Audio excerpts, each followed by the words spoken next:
Oke, kita mulai lagi kuliah. Oke, bentar. Share screen dulu, share screen. Stres. Banyak macam-macam. Dunia itu penuh dengan persilatan rupanya. Oke. Ini taruh di mana ya? Taruh sini kali ya. Walalalah, tuh kan. Kacau deh. Oke, kita jangan taruh sini. Saya jadi bisa ngeklik di atasnya. Oke. Jadi attack itu ada tiga ya. Ada brute force. Ini coba semua kemungkinan. Jadi dia coba AB, AC, AD segala macam. Kalau kombinasinya, kalau cuman pakai apa? Yang sering saya brute force itu ini sih. Apa sih namanya? Apa? Koper. Kalau koper saya ngehacknya brute force asli. Jadi kalau koper itu kan ada kuncinya kayak gini nih ya, kunci kunci koper tuh. Kunci koper yang make bukan yang ini. Nah, ini kayak gini nih kuncinya kan. Kunci kombinasi koper pakai kayak gini 000 tiga angka kan. Ya udah saya coba 000 001 002 002 sampai 9 terus 010 011 dan terus sampai ini jebol sih. Itu teknik brute force sih kira-kira buat ngejebolin koper. Dan saya berapa kali ngejebolin koper dengan cara ini sih. Kalau udah lupa lupa kombinasinya ya udah satu-satu kerjain sampai dapet. Itu contoh paling sederhana brute force adalah ngejebolin koper. Oke, mana tadi? Ini ya. Itu brute force ya. Dijamin bisa nemu passwordnya. Butuh waktu, terutama kalau passwordnya panjang. Nah, kalau dictionary, dia punya file. File daftar. Jadi dia akan baca file itu, dicoba kata-kata yang ada di file itu satu-satu. Itu dictionary, dia dari file. Kalau Rainbow Attack, ini kita punya tabel hash yang sudah jadi tabel hash kita punya. Kalau password hashnya apa, kalau apa hashnya apa. Jadi ada kata-kata apa hashnya apa. Jadi dia coba nyocokin aja dari hash tadi. Ini pakai Rainbow. Oke, Rainbow Tag. Jadi ada tiga jenis teknik yang dipakai. Rata-rata yang sering dipakai adalah yang dictionary. Yang sering dipakai ya. Cuman kalau window kita juga bisa pakai Rainbow. Window. Oke. Tadi udah ya, brute force udah, dictionary udah, Rainbow. Nah, yang seru dictionary adalah bagaimana caranya bikin dictionary tadi supaya cocok sama orang yang kita targetin buat di attack. Caranya kalau mau bikin tuh kali Linux generate dictionary pakai C, dictionary file. Dia makainya bukan crunch. Crunch boleh, kalau crunch dia random caranya.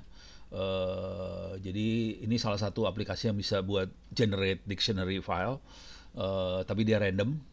Jadi ini lebih ke arah ini ya brute force. Jadi dia bikin filenya random terus dia kayak nge-brute force dari dictionary. Atau kita ambil word list yang sudah ada atau pakai Cewl. Saya biasanya bikinnya pakai Cewl. Cewl. Ini keren sih. Jadi cara bikin dictionary passwordnya kira-kira gini.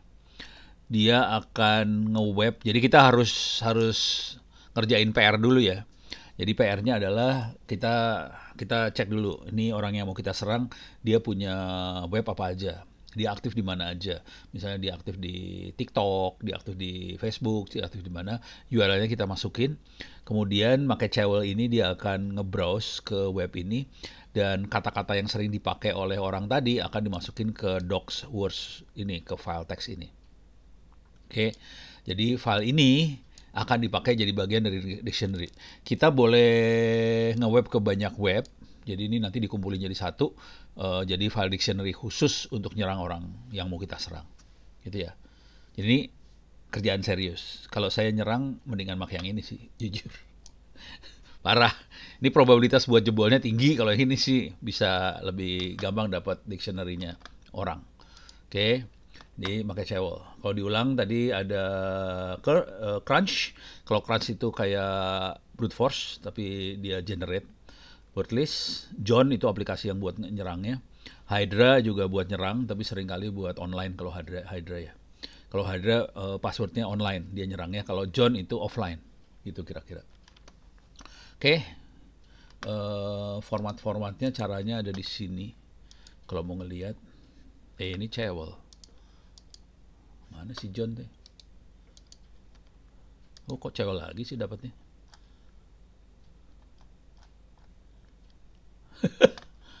Kok dapatnya cewel terus sih, bukan ke John ya? Saya mau ngasih lihat Johnnya. Oh, ini cewel. Oh, mana tadi John? Nih John, salah. Ini dia John. Ini dia caranya kayak gini dia, John. Ini nyerangnya kayak gini. Kita butuh yang ini sih sebenarnya, unshadowed. Jadi itu menggabungkan etc passwd sama etc shadow dijadiin satu. Dia jadi unshadow ini, kemudian dia word listnya ada di sini. Nah, dia bisa ngejebolin kalau ada ada di word list sih. Kalau nggak ada di word list nggak jebol juga sih sebenarnya, gitu ya. Jadi formatnya seperti ini. Kuncinya adalah yang ini, bagaimana kita bisa dapetin file ini. Jadi kita harus dapetin dua file tadi, passwd sama shadow, terus jadiin satu. Jadi kayak gini. Oke. Cara jadiin satunya adalah, oh nggak ada di sini jadi satunya. Ada di catatan saya lah, di wiki saya ada cara jadiin satunya ya. Oke. Oke, itu adalah si John. Kalau Hydra dia buat nyerang jarak jauh nih. Ini kalau ini yang caranya lokalnya dia. Kalau yang jarak jauhnya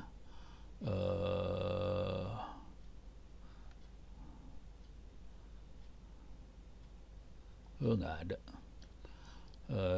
Oh ini dia nih. Ini jarak jauh semua nih. Jadi kita harus nyerang apa? Ini misalnya dia akan nyerang IP 192 ini ya, 192.168.01 yang diserang FTP. Yang ini yang diserang IMAP, yang di sini yang serang POP3, yang di sini FTP dan sebagainya. Jadi ini SSH nih yang diserang. Jadi kita nyerang jarak jauh semua. Jadi Hydra biasanya kalau saya pakai Hydra buat ngejebolin password jarak jauh sih kira-kira kayak gini. Cuman sama aja dia butuh ini passwordnya berbentuk dictionary, juga loginnya berbentuk dictionary. Cuman kalau kita bisa dapetin email orang, jadi yang diserang kan ada emailnya atau apa.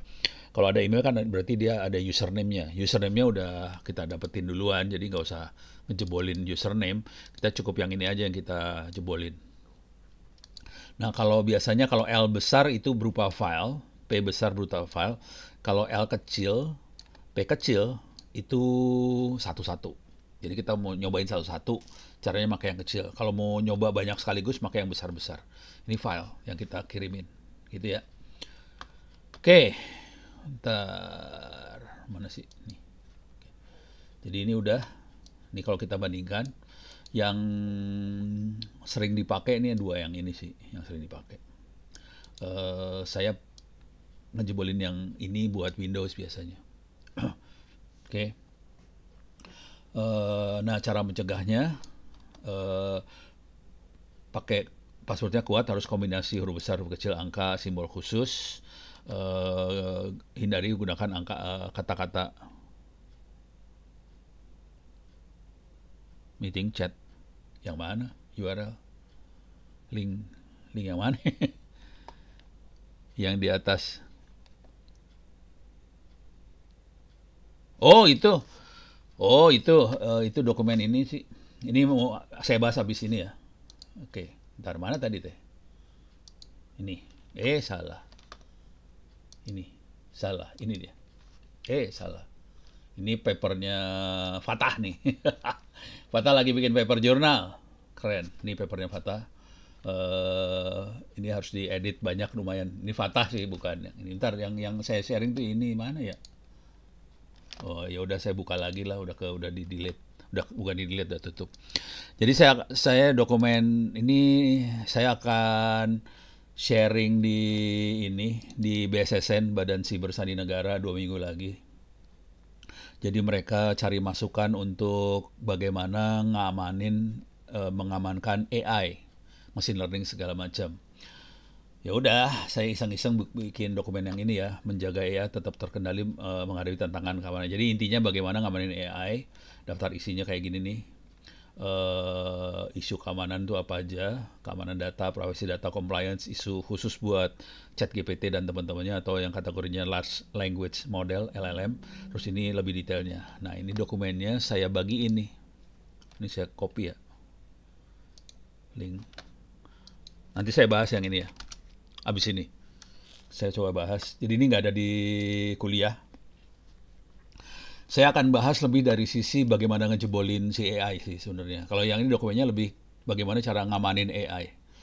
Cuman kalau buat ngamanin kan kita harus tahu teknik ngejebolin sih. Bagaimana serangan yang ada di AI itu seperti apa aja, ini akan saya terangin abis ini. Kira-kira kayak gitu ya. Ini seru sih, nggak banyak yang nguasain ilmu ini juga sih. Ini ilmunya relatif baru karena bentuknya AI. Parah banget. Ini aja udah hampir 60 halaman, ini udah hampir satu buku lagi, ini gampang jadiin 200 halaman, gampang banget ini. Oke.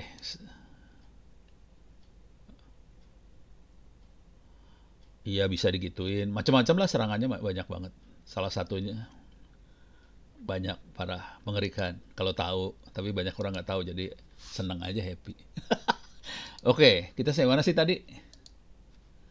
Hah? Pattern recognition. Oke, ya itu ntar kita bahas dulu. Ini biar selesai dulu PR-nya nih. Soalnya kita punya waktu cuma sedikit. Pusing gue. Oh ya, minggu depan saya nggak bisa ngajar. Saya ke Madura.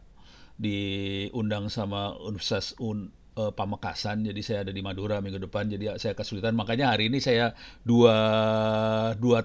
tiga topik saya hajar sekaligus. Makanya demonya hampir nggak ada nih. Sorry, minta maaf, demonya dikurangin soalnya saya harus nyelesain target. Jadi ini untuk cegah password cracking ya, password harus kuat, pakai two factor authentication, terus jangan gunakan kembali password yang pernah kita pakai, update gitu, kira-kira kayak gitu sih kalau yang benar. Cuman kalau mau jujur ya, ini juga bisa dijebol semua. Jadi benerannya sih percuma, ini bisa dijebol semua sih. Kalau hackernya jago ini jebol semua sih. Karena kita udah nggak peduli password sih sebenarnya. Karena passwordnya walaupun kita pakai HTTPS, walaupun kita pakai secure encrypt, kita jebolin bisa sih. Kejebolannya bisa macam-macam ya. Yang paling blow on ya kita pasang trojan aja buat ngelihat passwordnya. Yang kedua ya kita melakukan man in the middle attack. Jadi kita bikin proxy di tengah antara user sama servernya, ya semua traffic dilewatin proxy yang di tengah itu. Jadi sebenarnya ini ya mudah-mudahan bisa lebih susah dijebol, tapi pada dasarnya semua bisa dijebol. Jadi ini saya kayak gini susah loh ngomongnya di publik tuh susah. Soalnya kalau di luaran kan orang kan ngomongnya gitu ya, passwordnya harus kuat, ada huruf besar, huruf kecil segala macam. Karena saya tahu cara jebolnya, saya ngomongnya agak susah. Ya harus ada berusaha, tapi sebenarnya bisa dijebol sih gitu kan. Gimana coba terangin kayak gitu susah. Oke, sekarang kita masuk materi yang selanjutnya adalah bagaimana kita membypass form login. Oke, jadi web atau apa biasanya ada mekanisme buat autentikasi. Oke, supaya hanya yang punya akses saja yang bisa akses. Cuman kita bisa bypass. Ini parah banget karena bypassnya. Form login ini sering jadi sasaran karena bentuknya dia web, dia ada input ke dalam sistem. Kalau inputnya tidak divalidasi, ya kita bisa SQL injection segala macam, itu satu. Kalau error message yang keluar dari PHP-nya cukup sopan, semua error dikasih tahu dengan baik dan benar, ya udah. Jadi dia hackernya tahu struktur loginnya kayak gimana, aplikasinya kayak gimana. Jadi error message tidak boleh terlalu informatif juga sih sebenarnya. Gitu ya. Kalau session manajemennya jelek, kita bisa dapetin sessionnya orang, kita bisa dapetin cookiesnya orang, akhirnya kita bisa jadi orang lain. Ini berbahaya juga. Terus yang parah lagi, password disimpan dalam bentuk teks yang plain, teks biasa. Itu bisa diambil. Yang jadi masalah kalau password ditaruh di database itu seringnya bentuknya teks. Hari ini ya, kebanyakan teks. Sebenarnya bukan hanya password di database. Sebagian besar database yang dijalankan di Indonesia atau di dunia, filenya teks semua. Jadi bukan file enkripsi yang ada di dalam database. Kebanyakan kayak gitu. Jadi kalau kita bisa nyerang database-nya, kita bisa dapetin data yang ada di database. Semua datanya teks. Nah ini jadi masalah. Nah mereka mulai kembangin yang namanya Key Management System (KMS). Tapi ini keren nih KMS. Key Management System.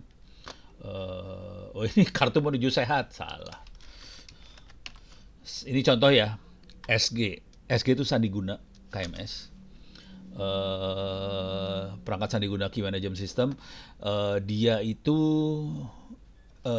dia akan ngencrypt salah satu folder, misalnya ada folder di database kan ada ini ya, ada kalau kita lihat database sebagai file Excel itu bentuknya ada folder passwordnya bisa di-encrypt sama dia. Jadi passwordnya tetap walaupun databasenya plain text, password atau yang kita pengenin di-encrypt ya di-encrypt. Bisa dibantu sama kayak ginian KMS ini.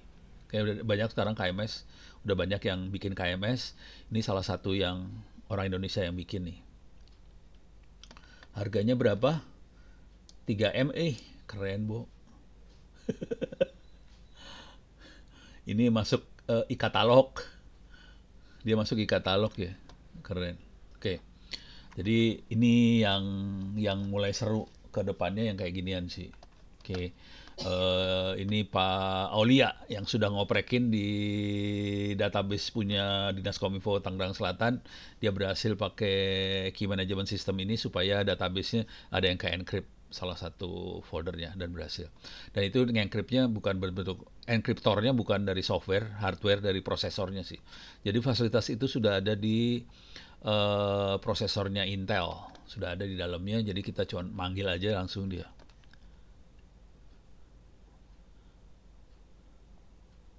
KMS bukannya crack, bukan Windows. KMS ini nih Key Management yang saya maksud. KMS yang saya maksud yang ini nih, Key Management System, gitu ya. Jadi orang-orang mulai ngembangin kayak gituan, gitu ya. Beres ya, KMS. Mana KMS? Balik deh. Ini udah, nih ya. Nah, terus teknik bypass autentikasi adalah yang paling gampang ya, yang tadi kita bahas, yang kemarin kita praktekkan juga ya. Ini SQL injection. Kita juga bisa melakukan cross-site scripting. Jadi kita bikin script yang jahat, terus di-execute sama browser user, dan bajak si cookies-nya user. Jadi user bisa masuk ke webnya karena dia lagi login, kemudian karena kita klik webnya kita, script yang kita pasang jadi dijalankan oleh si user, masuk ke dalam web yang kita serang. Oke. Ini bisa manipulasi macam-macam sih. Ini contohnya adalah login, tapi bisa macam-macam sih. Bisa ngirim data palsu dan sebagainya. Dan ini adalah salah satu teknik buat nyerang AI. Juga data palsu.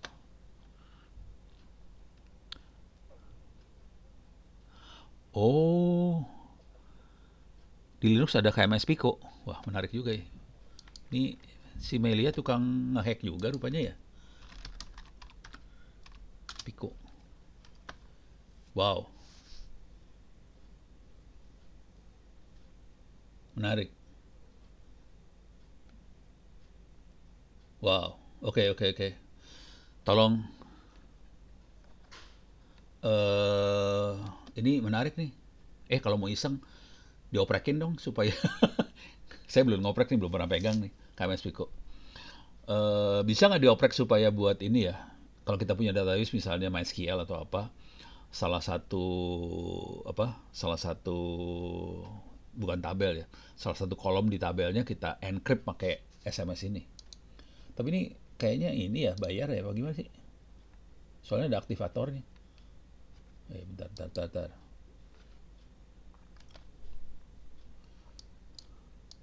Oh, ada kayak giniannya ya.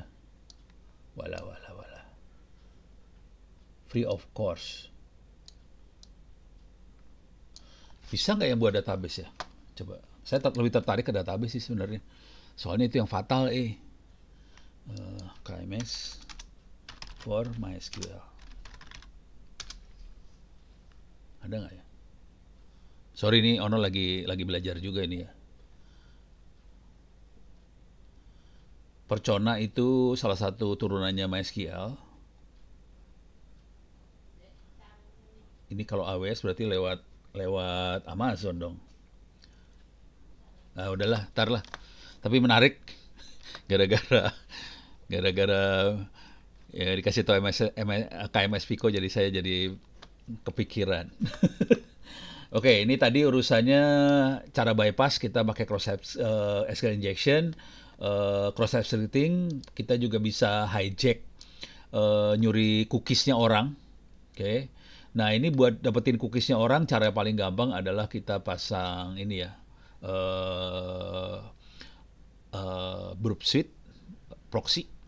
Jadi kita proxy semuanya, akhirnya kita bisa nyolong cookiesnya orang, akhirnya kita bisa jadi orang lain masuk ke web yang orang tadi masuk, gitu ya. Jadi itu salah satu cara gimana caranya kita bisa masuk ke web tanpa yang punya web, tanpa kita punya login ke web itu. Jadi kita colong cookiesnya orang aja. Coba bisa ngelihat nggak ya cookiesnya? Coba bentar. Wes, ini lagi ngopiin buku sih soalnya. Coba bentar lihat. Oke, udah ke copy semua. Ini ada guru di Klaten minta ngopi buku hacking dan sebagainya, udah saya copy ini. Ada 466 giga di copy. Kalau Anda pengen ngopi bukunya silahkan kirim harddisk ke rumah saya copyin gitu ya. Ini urusannya saya pengen ngasih lihat cookies. Coba bentar. Coba clear layar. Saya pengen ngecek aja bisa Wireshark.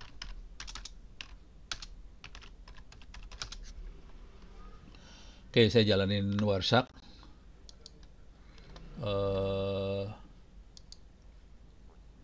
Capture start. Oke, saya sambil nge-web ya. Ini saya reload aja. Saya masuk ke Center Wiki lah ya. Saya klik apa gitu. Ini kan kondisinya login. Harusnya ada cookiesnya ya. Harusnya sih, saya nggak tahu, saya belum pernah lihat juga sih. Belum pernah ngecek. Oke, saya stop dulu. Capture stop. Oke, biasanya warnanya hijau. Wah, TLS, Bentar. Wah, TLS nggak kebaca. Pada pakai TLS. Aduh. Pakai TLS, nggak kelihatan cookiesnya. Soalnya dia pakainya TLS. Ini ARP, nggak ada cookies di situ. Jadi saya pengen masuk ke web. Oke. Ini 443. Jadi aplikasinya di encrypt. Oke, coba saya masuk ke ini ya. Coba masuk ke yang HTTP-nya. Harusnya nggak ada encryptan. Tetap aja ke encrypt.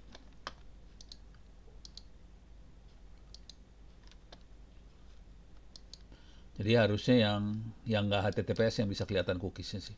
Kalau HTTPS saya nggak bisa ngelihat. Capture stop. It's cancel. Capture stop.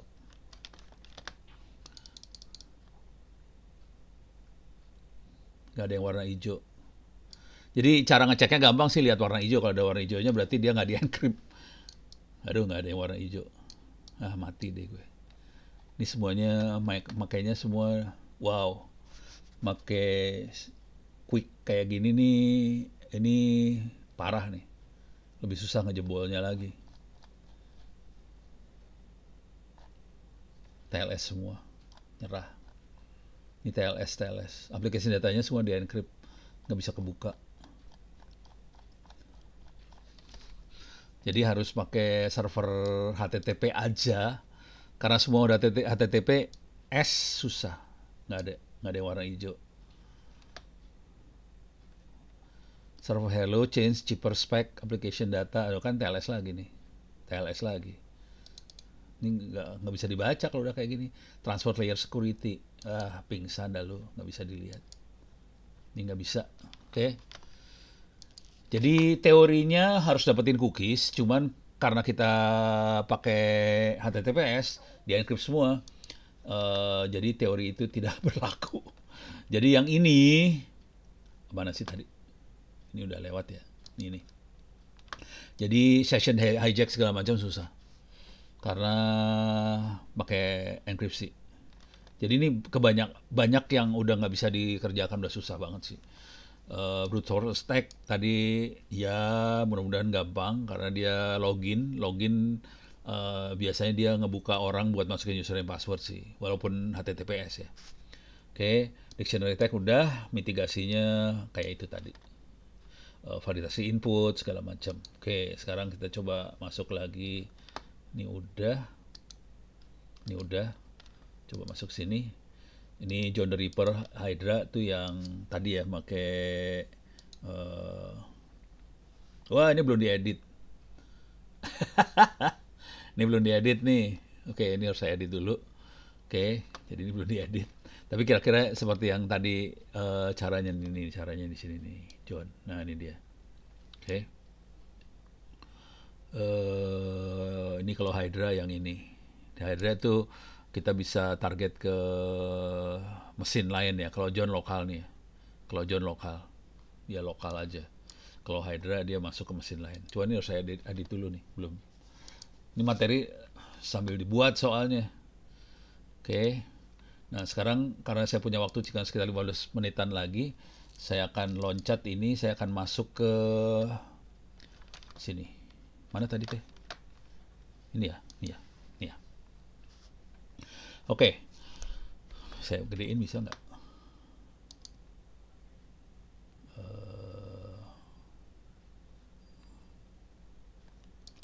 Atau di Ctrl plus plus bisa nggak? Oh, bisa. Oke. Oke. Saya masuk sini dulu. Nih. Kelihatan kagak? Jadi isu yang besar di urusan AI, masalah privacy data, compliance tuh apakah dia nurut ke aturan atau kagak, kira-kira kayak gitu lah ya. Compliance tuh comply nggak, patuh nggak ke aturan, itu comply ya. Terus keamanan data, jadi privacy data tuh bagaimana supaya hanya orang yang boleh baca yang bisa baca, kira-kira kayak gitu. Kalau keamanan data, gimana kita proteksi data supaya nggak semua orang bisa akses tuh data, kira-kira gitu. Terus ini ada isu lagi di ChatGPT.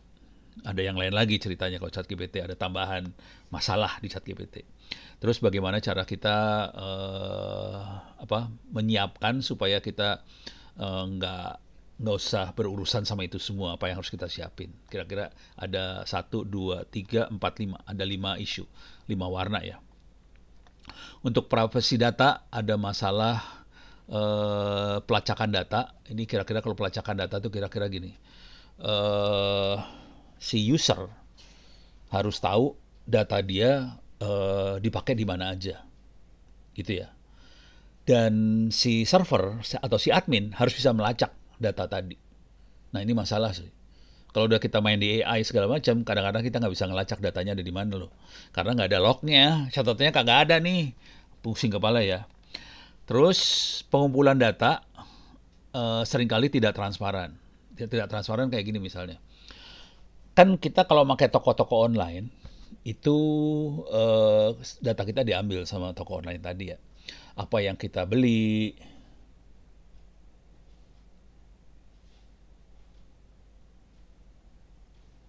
ya bener. Ini masalahnya data kita nggak jelas ada di mana aja, ada di HP, ada di mana. Ini data ada di mana-mana loh. Jadi maksudnya urusan yang ini, datanya ada di mana-mana aja. Cuman siapa aja yang mengelola data, apakah itu HP-nya, yang bikin HP kan Android segala macam. Terus Google juga dia kan nyedot data kita ya. Ya dia harus waktu ngumpulin data, dia harus kasih bukan ibaratnya gini ya, konsen tuh apa ya? Dia harus mastiin bahwa ya usernya tahu bahwa datanya akan dikumpulin. Nah, Google dalam hal ini rada sopan karena dia waktu kita nginstall apa jalanin pertama kali Android, dia akan ada menu nih. Data Anda akan diambil loh. Ada menu kayak gitu, tapi biasanya nggak kita baca, soalnya seringkali bahasa Inggris kan. Kalaupun bahasa Indonesia juga males bacanya, soalnya panjang. Biasanya kita oh, yes yes yes aja. Ini jadi masalah sih sebenarnya.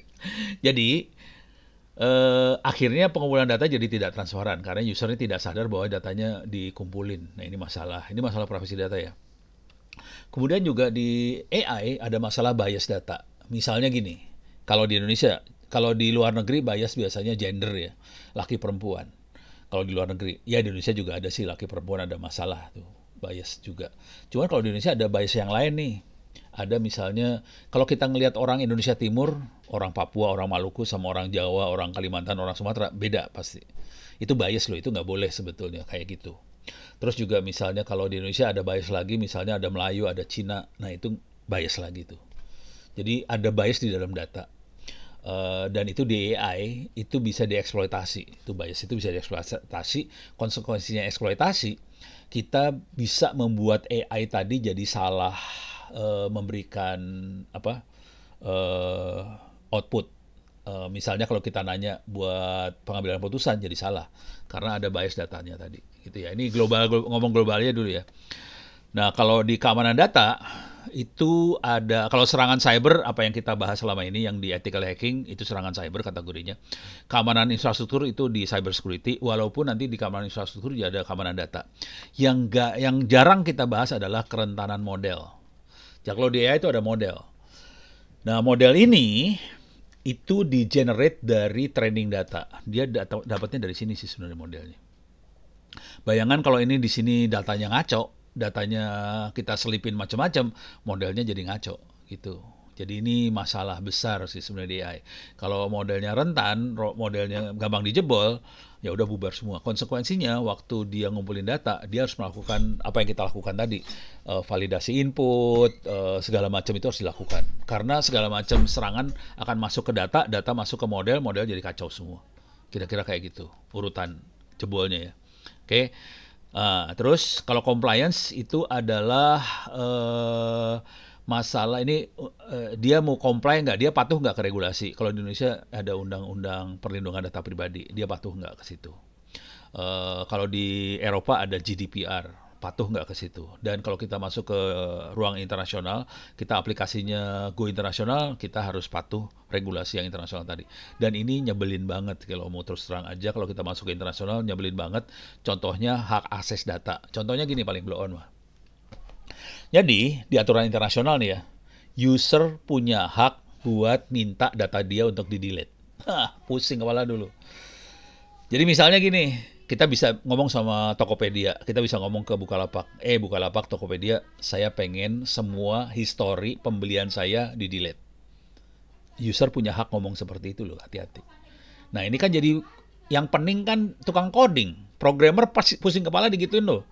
Berarti kita harus tambahin fitur di Tokopedia atau Bukalapak supaya kalau ada orang yang request kayak gitu bisa ngedelete semua histori pembelian dia. Kita pengen ngedelete semua histori searchingnya dia, bisa di-delete. Nah, kenapa itu dibutuhin? Soalnya dia nggak mau dia di-profiling buat iklan misalnya.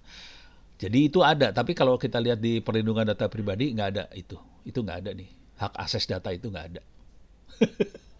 Jadi perlindungan data pribadi sih cuman yang dikejar tuh Dukcapil, pokoknya yang kontrol data lah. Ada yang kontrol data, Dukcapil dan teman-temannya, itu yang dikejar. Kalau hak user nggak ada di perlindungan data pribadi, jangan khawatir. Akuntabilitas ini urusannya audit sih. Jadi apakah si sistem itu diaudit pakai ISO 2701, ISO berapa segala macam supaya kita bisa dipercaya. Ini urusannya bisa dipercaya nggak sih si penyelenggaranya, kira-kira kayak gitu. Oke, jadi ini 3 yang gede ya, privacy, keamanan, sama compliance. Nah sekarang khusus buat ChatGPT dan teman-temannya, ini LLM. ada isu tambahan di LLM, bias dari bahasa. Karena LLM language ya, jadi dia mainnya di bahasa nih. Nah, bias dari bahasa contohnya paling paling ini apa? Tadi kalau bule itu masalah laki perempuan, gender gitu. Jadi itu buat buat kita biasa aja laki perempuan ya. Ya walaupun ada agak sedikit masalah, tapi kalau di bule parah banget. Misalnya kalau dia nyebut sesuatu jadi he atau it itu lebih ke arah he daripada ke she gitu ya. Jadi lebih ke laki gitu. Nah, ini perempuan pada marah semua nih. Nah, kira-kira ada bias kayak gitu. Kalau kita udah main ke Indonesia Timur, ada bias yang masalah di Indonesia. Perbedaan antara timur dan barat. Jadi karena tingkat pendidikan lah, tingkat ekonomi lah, itu jadi masalah untuk timur barat Indonesia. Ada lagi masalah urusan sama Melayu, Cina kayak gitu. Nah, itu punya masalah juga nih di Indonesia. Jadi bias bahasanya beda antara bule sama Indonesia, tapi ada bias di Indonesia. Gitu ya. Terus di sini ada masalah penyalahgunaan. Eh, jadi ini saya bacain ya, ada penyalahgunaan dari si ChatGPT, ada bias, ada halusinasi. Nah, ChatGPT kalau kita pakai ChatGPT yang normal atau Gemini yang normal, yang bukan yang Pro itu lebih akurat datanya. Kalau yang normal, dia sering melakukan halusinasi gitu ya. Jadi dia akan ngomong sesuatu yang kayaknya benar padahal nggak benar. Contoh, saya waktu itu nyari siapakah Ono, kita coba praktekin ya. Bisa halusinasi nggak ya? Gemini. Saya masukin Gemini aja ya. Dia suka halusinasi ya, soalnya Gemini ya. Coba, siapakah Ono W Purbo? Gitu ya. Saya pengen tahu dia bener apa kagak. Wah, dia bener nih. Sampai titik ini bener ya. Oke. Wah, bener Kurang ajar bener Ini bener. Yayasan All Center tuh yayasannya yayasan yang nggak punya duit. Weh. Oh, karena dia baca ini. Coba kita cari yang ngaco ya. Yang apa ya? Siapakah Wenas? Saya cari di Facebook dulu ya. Gue cari orangnya ada beneran sih soalnya. Kalau nggak ini aja deh. Valens Riyadi.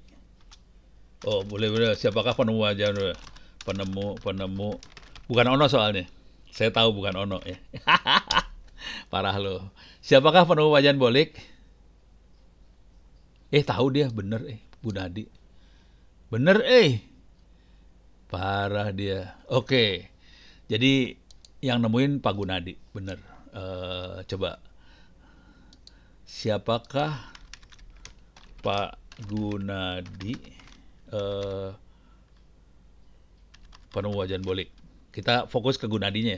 Soalnya saya lumayan kenal sama Pak Gunadinya sih. Coba.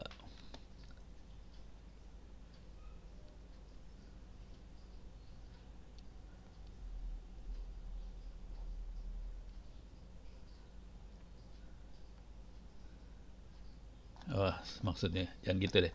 Kalimatnya gini. Ini benar sih yang dia tulis. Ini benar kurang ajar. Di manakah bekerja? Udah spesifik banget nih. Hanya orang yang tahu banget dia kerja. Oh, dia ngaku nggak punya informasinya. Jadi Pak Gunadi kerjanya di Indosat sih. Coba kita cek di ini ya. Kita cek di chat GPT.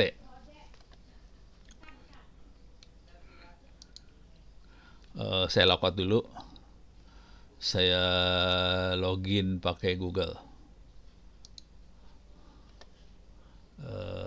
Login pakai Google. Oke. Jadi saya bayar ChatGPT sih akhirnya. Jadi yang tadi tuh kalau yang tadi pakai ChatGPT ono yang bayar. Akibatnya informasinya bagus banget. Saya login pakai Google, siapakah penemu wajan bolik? Coba, ini lebih pinter nggak dia? Nah kan salah dia. Salah dia langsung. Oke, salah dia. Ini salah yang pertama. Coba, siapakah Pak Gunadi penemu wajan bolik? Bolik. Ya.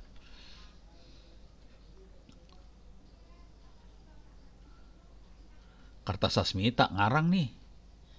Ngarang nih.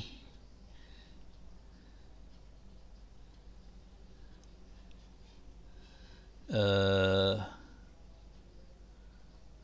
Kata Sasmita, kayaknya bukan kata Sasmita deh. Ini agak ngarang. Jadi si LLM ini punya kecenderungan untuk halusinasi. Jadi dia akan ngomong sesuatu yang nggak ada. Punya kecenderungan seperti itu. Kira-kira kayak gitu ya.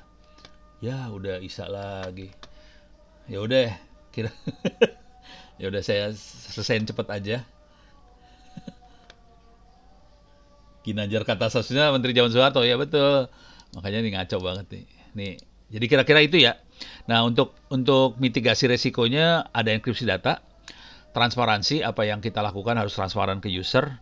Yang paling penting dari semua adalah privacy by design. Ini yang penting banget. Jadi waktu kita mendesain sistem, harus semuanya yakin menjamin privacy. Jadi privacy emang dimasukin dalam sistem dari awal. Ini yang penting dipegang sih sebenarnya. Jadi dari semua ini yang paling penting ini sebenarnya. Oke. Nah, di sini ada bab sendiri tentang privacy by design. Ini lebih ke arah security ya. Nih dia privacy by design. Ini adalah mana privacy dari design. Ini dia privacy dari design ada di sebelah sini sebenarnya. Tapi poin-poinnya adalah kalau kita ngumpulin data harus minimalis, kita harus melakukan anonimisasi data sama pseudonimisasi data. Jadi pakai pseudonym. Terus kita harus enkripsi data. Modelnya harus aman dan transparan. Model artinya model AI-nya ya harus bikin aman dan transparan. Terus harus ada audit pengawasan, ada fitur penghapusan data dari awal harus dibuat. Terus kita harus bikin privacy diferensial. Terus kepatuhan terhadap, nah ini privacy diferensial, ini kalau kepatuhan normal ya. Privacy diferensial akhirnya saya bikin contoh codingnya di bawah. Nih, contoh implementasi differential privacy di Python. Ini contohnya kayak gini sih. Intinya, privacy diferensial tuh gini. Data kita bikin ditambahin sesuatu informasi yang acak ke dalamnya. Jadi kita kasih noise ke datanya, dikasih noise supaya data jadi acak. Dengan data diacak, orang nggak bisa lagi ngekstrak ini siapa. Gitu. Kalau ini kan urusannya umur ya, 25, 32, 37, 45, 28. Kita tahu umurnya dia. Dan kalau buat orang bule, umur itu sesuatu yang private. Dia nggak mau umurnya ketahuan. Supaya nggak ketahuan, ditambahin angka acak nih. Noise ini di generate acak, terus kita tambahin data. Jadi ada true min ditambahin noise. Jadi kita tambahin noise ke dalam data itu. Supaya nambahin privacy. Jadi kira-kira gitu sih tekniknya. Silahkan di-download, dibaca-baca. Dan ini akan saya diskusikan sama Badan Siber Sandi Negara sekitar 2 minggu lagi hari Senin. Ini tanggal 18. Jadi paginya saya akan ada di BSSN, sorenya ngajar Anda-Anda semua. Jadi 2 minggu lagi. Minggu depan saya akan ada di Madura ya. Jadi saya nggak bisa ngajar. Oke, sekian dulu. Mudah-mudahan bisa bermanfaat. Kita ketemu lagi.